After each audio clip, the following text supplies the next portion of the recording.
नमस्कार प्रिय विद्यार्थियों, इससे पहले के वीडियो में हमने शिक्षण के सूत्रों की चर्चा की थी और ये एक महत्वपूर्ण टॉपिक था। इसके बाद हम शिक्षण के सिद्धांत की चर्चा कर रहे हैं। हमने पहले भी कहा था कि अक्सर बच्चे शिक्षण सूत्र, शिक्षण सिद्धांत और शिक्षण विधियों को एक ही समझ लेते हैं, लेकिन बाकी सब में अंतर है काफ़ी। अब हम शिक्षण के सिद्धांतों पर चर्चा करने जा रहे हैं। प्रिंसिपल्स ऑफ टीचिंग, शिक्षण के सिद्धांत। शिक्षण के सिद्धांतों को हम मुख्यतः दो भागों में डिवाइड कर देते हैं, दो भाग में डिवाइड करते हैं। पहला सामान्य सिद्धांत और दूसरा मनोवैज्ञानिक सिद्धांत। सामान्य सिद्धांतों पर हम चर्चा करने जा रहे हैं। सामान्य सिद्धांत शिक्षण के क्या है। इसमें सबसे पहले प्रेरणा और प्रेरणा का सिद्धांत, जो पहला सिद्धांत है वो प्रेरणा का सिद्धांत है। शिक्षण सिद्धांत, प्रेरणा क्या होता है, हमने इसके पहले एक वीडियो डाला था, अभिप्रेरणा और अधिगम। अब प्रेरणा किसी कार्य को प्रारंभ करने, जारी रखने और सही दिशा में लगाने की प्रक्रिया है। हम तब तक कोई कार्य नहीं करते हैं जब तक हमको उस कार्य के लिए कोई मोटिवेट न कर रहा हो, कोई प्रेरित न कर रहा हो, प्रेरित न कर रहे हो। जैसे जो कार्य को करने के लिए प्रेरित करते हैं उनको प्रेरक कहते हैं, मोटिव्स कहते हैं। और अभिप्रेरक पर हम चर्चा कर चुके हैं कि अभिप्रेरक दो प्रकार के होते हैं। मोटिव्स जो होते हैं वो दो प्रकार के होते हैं, इंटरनल और एक्सटर्नल, आंतरिक अभिप्रेरक और बाह्य अभिप्रेरक। आंतरिक अभिप्रेरक वो होते हैं जो अपने आप पैदा होते हैं, जैसे भूख, प्यास, नींद और काम वासना।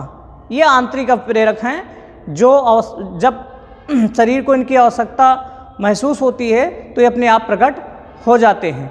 और बाह्य अभिप्रेरक वो होते हैं जो बाहरी पर्यावरण से जुड़े होते हैं, पर्यावरणीय कारक।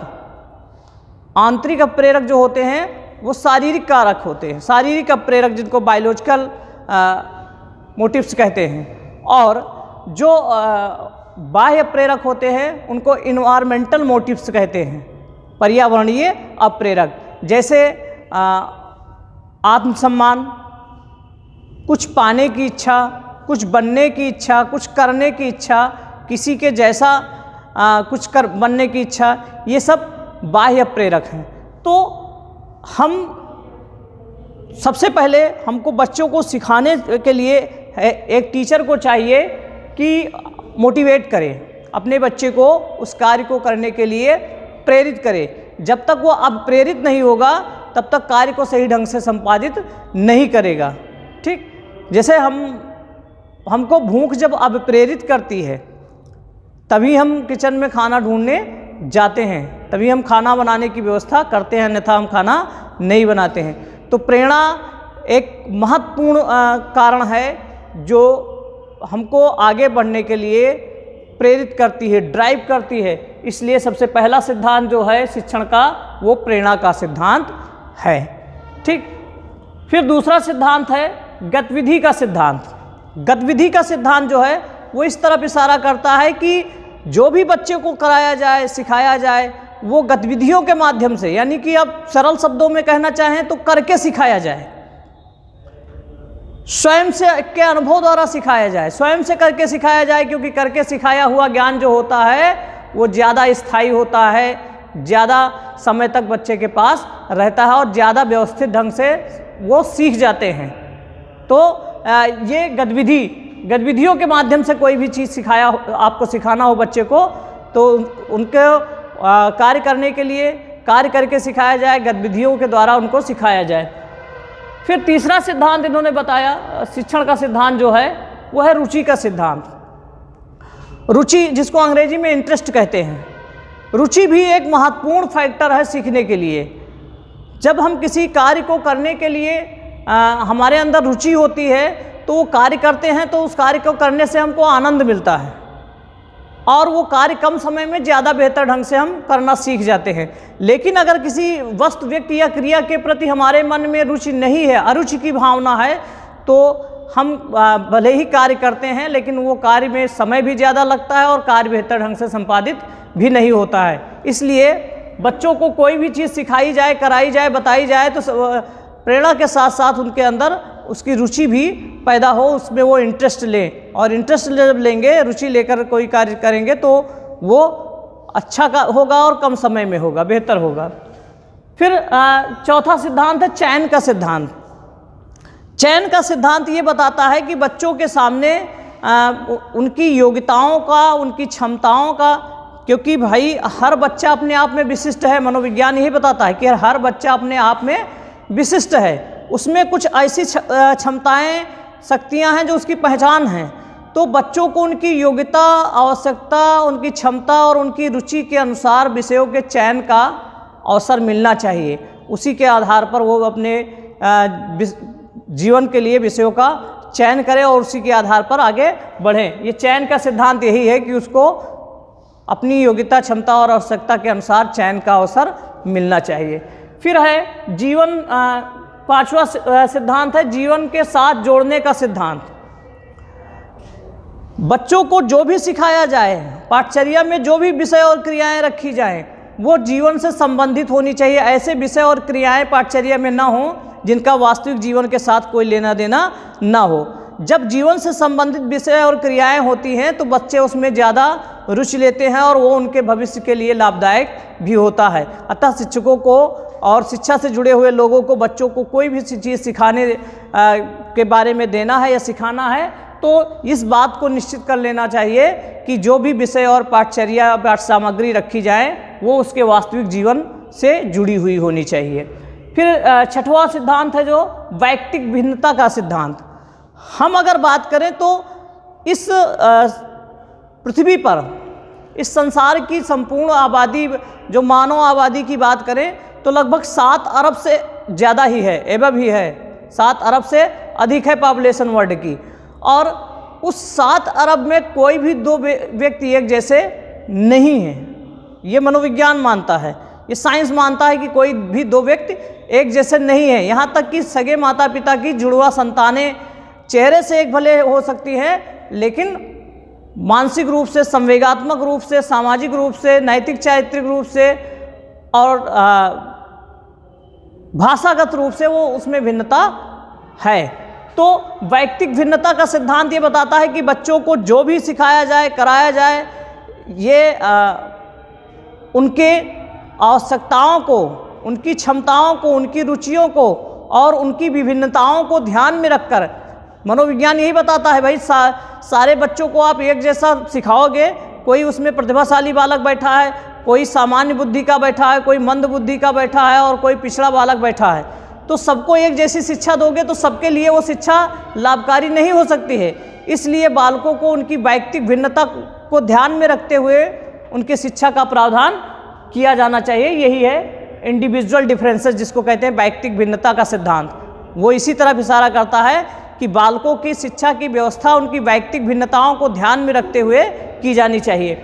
फिर आता है निश्चित उद्देश्य का सिद्धांत। आज सबसे बड़ी विडंबना यही है कि बच्चे हाई स्कूल कर लिए, इंटर कर लिए, ग्रेजुएशन कर रहे हैं, लेकिन उनको यही नहीं पता है कि हमको जीवन में करना क्या है। हमने जो विषय चयन किए हैं, इस विषय की क्या उपयोगिता है, आगे भविष्य में इसका क्या उपयोग हम कर सकते हैं। तो उद्देश्य ही निश्चित नहीं है और उद्देश्य विहीन हम जब तक रहेंगे तब तक कोई भी लक्ष्य की प्राप्ति हम नहीं कर सकते हैं। जब तक सबसे पहले हमारा उद्देश्य एक निश्चित नहीं होता है तो विद्यार्थी को जो भी कराया जाए, सिखाया जाए, उसका एक निश्चित उद्देश्य होना चाहिए कि हम आपको इसलिए सिखा रहे हैं और इसकी ये उपयोगिता है। तो उद्देश्य निश्चित का सिद्धांत ये बताता है। फिर है अगला सिद्धांत योजना का सिद्धांत। योजना का सिद्धांत ये बताता है कि कोई भी कार्य हम करें तो उसकी एक रणनीति हमारी होनी चाहिए, एक प्रोजेक्ट हमारा होना चाहिए कि एक योजना सिद्धांत। एक मनोवैज्ञानिक थे, जॉन डीवी के शिष्य थे किलपैट्रिक महोदय। किलपैट्रिक महोदय ने योजना प्रणाली को जन्म दिया।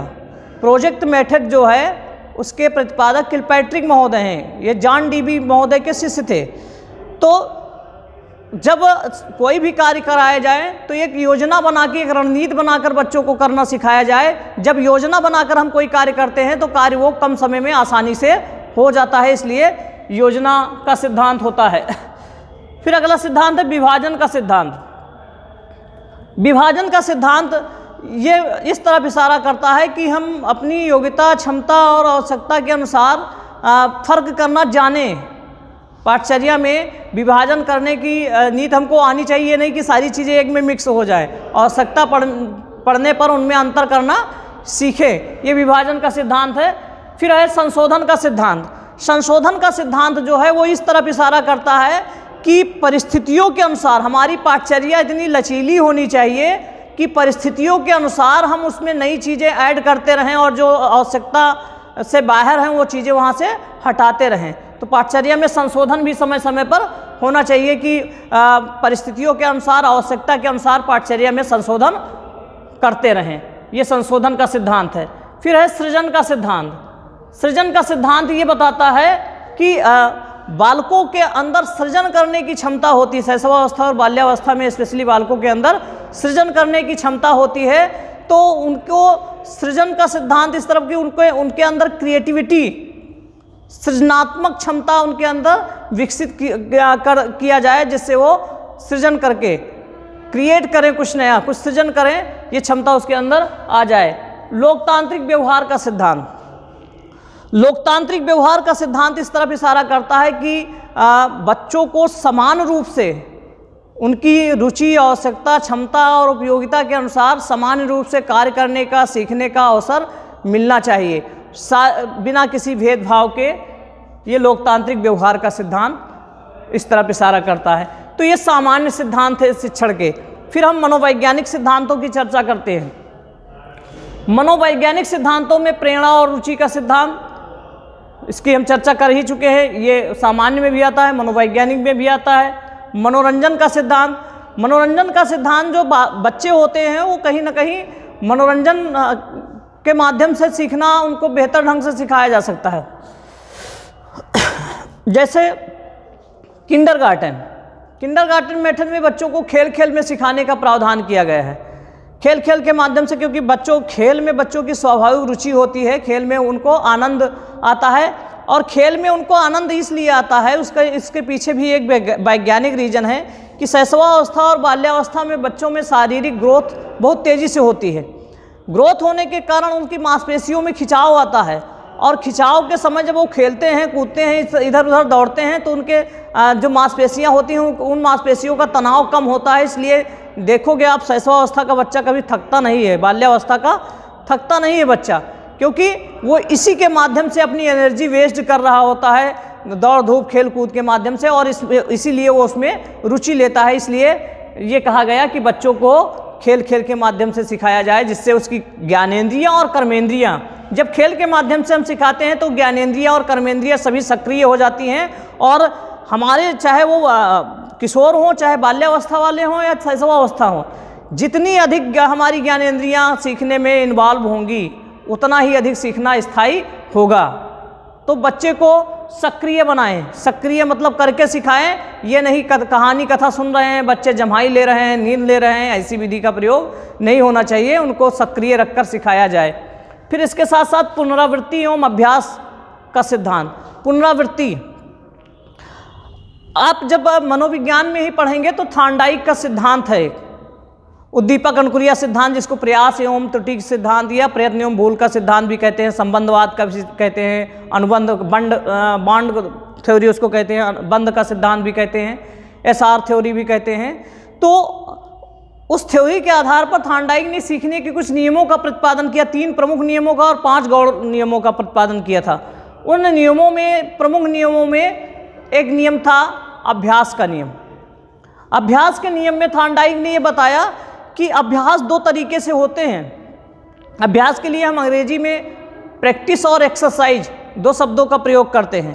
प्रैक्टिस मतलब होता है पुनरावृत्ति, जो ज्ञान हमने पहले से सीख रखा है उसको हम जब दोहराते हैं तो उसको कहते हैं प्रैक्टिस, और वर्तमान में जो हम सीख रहे होते हैं उसको कहते हैं एक्सरसाइज।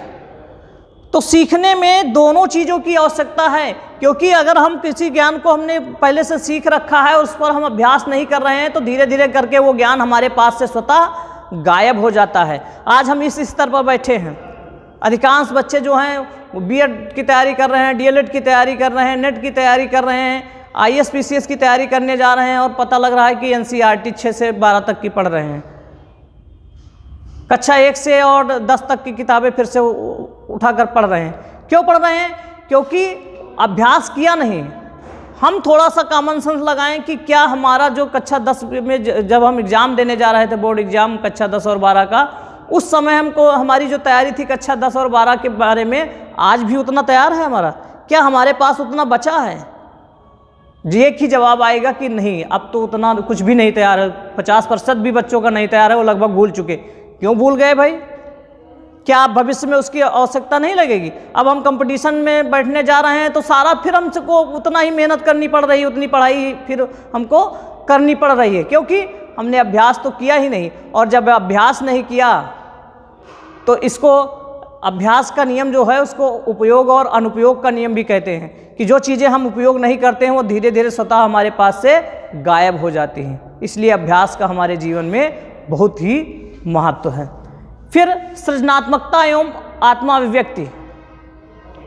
सृजनात्मकता और आत्मा अभिव्यक्ति का सिद्धांत इस तरफ इशारा करता है कि बच्चों में, बाल्यावस्था के बच्चे स्पेशली सृजनात्मक होते हैं, और उनको कुछ नया करने की क्षमता उनके अंदर विकसित की जाए, और उनको वो आत्मा अभिव्यक्ति, मतलब जो उनके अंदर चीज़ें हों उसको अभिव्यक्ति करने का अवसर उनको मिलना चाहिए, उनकी भावनाओं को अभिव्यक्ति करने का अवसर उनको मिलना चाहिए। फिर अगला है सहयोग एवं सहानुभूति। बच्चों के अंदर परस्पर सहयोग और सहानुभूतिपूर्ण व्यवहार विकसित किया जाना चाहिए, जिससे एक दूसरे के साथ में वो रहें। पुनर्बलन का सिद्धांत आप लोगों ने पढ़ा होगा। एक सिद्धांत भी है पुनर्बलन का, वो आप कह सकते हो हल का सिद्धांत है पुनर्बलन का। जो पुनर्बलन का सिद्धांत है, पुनर्बलन के बारे में स्किनर भी चर्चा करते हैं। तो शिक्षण कार्य करते समय शिक्षक को चाहिए कि पुनर्बलन का प्रयास करे। पुनर्बलन को अंग्रेजी में कहते हैं रेनफोर्समेंट। और शिक्षक के लिए सबसे आसान पुनर्बलन क्या है? दंड और पुरस्कार। दंड और पुरस्कार के माध्यम से बच्चे को पुनर्बलन मिलता है। कभी आपने सोचा है कि एक छोटा बच्चा जब विद्यालय से घर आता है, अगर उसने एग्ज़ाम दिया है, टेस्ट हुआ है, उसके कॉपी में केवल स्टार बन जाता है या गुड लिख जाता है, वेरी गुड लिख जाता है, तो वो आकर पूरे घर के सारे सदस्यों को दिखाता है कि आज हमको गुड मिला है। एक टॉफ़ी मिल जाए, एक चॉकलेट मिल जाए, तो वो कहता है कि आज हमको टॉफ़ी या चॉकलेट मिली है। या फिर घर वाले कहते हैं कि इस बार तुम बोर्ड एग्ज़ाम पास कर लो, अच्छे नंबर ले आओ, आपको ये लाकर हम दे देंगे। तो ये क्या काम करता है? ये पुनर्बलन का काम करता है, ये रेनफोर्समेंट का काम करता है। अगर क्लास में बच्चा कुछ अच्छा कर रहा है तो उसको तुरंत उसकी शाबाशी देना ही काफ़ी हो जाता है। तुरंत उसको शाबाशी मिलनी चाहिए, और दूसरे जिस भी तरह से हम रिवार्ड दे सकते हैं वो मिलना चाहिए। और अगर कुछ बुरा कर रहा है तो दंड का भी प्रावधान होना चाहिए, लेकिन दंड शारीरिक नहीं होना चाहिए। शारीरिक दंड का मनोविज्ञान पूर्ण रूप से विरोध करता है।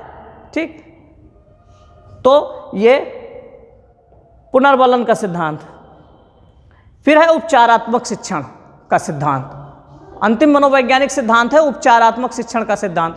उपचारात्मक शिक्षण, उपचार को अंग्रेजी में क्या कहते हैं?